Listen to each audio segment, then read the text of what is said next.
You will hear two students discussing a project on international festivals with their tutor.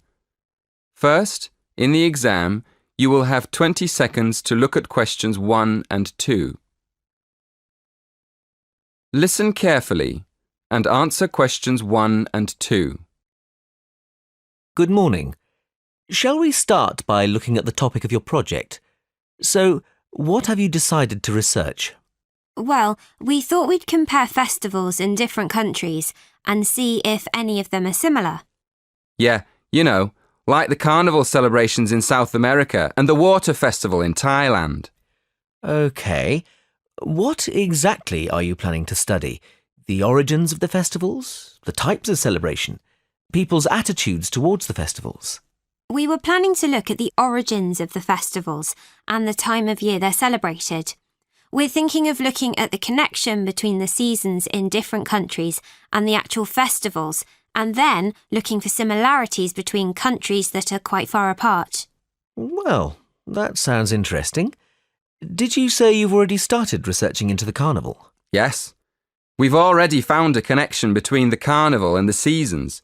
For instance, some researchers say that a very long time ago in Europe, people used to put on colourful masks and costumes at the beginning of the year to celebrate the end of winter, and then they could get ready for spring. Before you hear the next part of the conversation, in the exam you will have 20 seconds to look at questions 3 to 5. 5.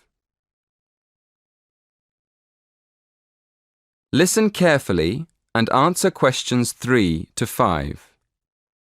Right. And then what happened? Well, as the years went by, the purpose of the carnival changed and it became a religious festival. These days, there are big carnival celebrations in countries all across the world, like Brazil and India and Indonesia. But an interesting thing we discovered is that in some countries, people celebrate the carnival by throwing water at each other in the street. Well, we thought that obviously this is because carnival's celebrated at the hottest time of the year, just before the rainy season. So splashing people with water is a very good way of cooling them down. Before you hear the rest of the conversation, in the exam you will have 20 seconds to look at questions 6 to 10. 6 to 10. Now listen and answer questions 6 to 10. Yes, that makes sense. Did you look into any other festivals? Yes, we did. What we're planning to do is more research into water festivals. We found that in Asian countries, where there aren't any carnival celebrations, there are still festivals that involve people splashing each other with water. Actually, we found references to them in Burma, Thailand, Vietnam, China, and Japan. But we also found a reference to a water festival in Mexico. So we thought we'd look into that a bit more and see if we can find any similarities between these countries. We realised that water is more than just a way of cooling people down in hot weather.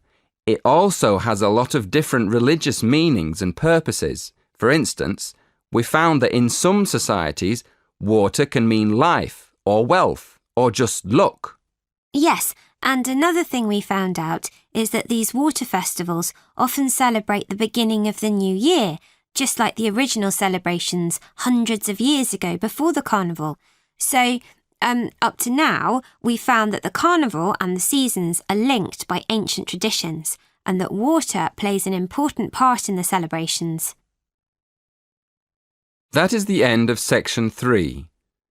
In the exam, you will have half a minute to check your answers.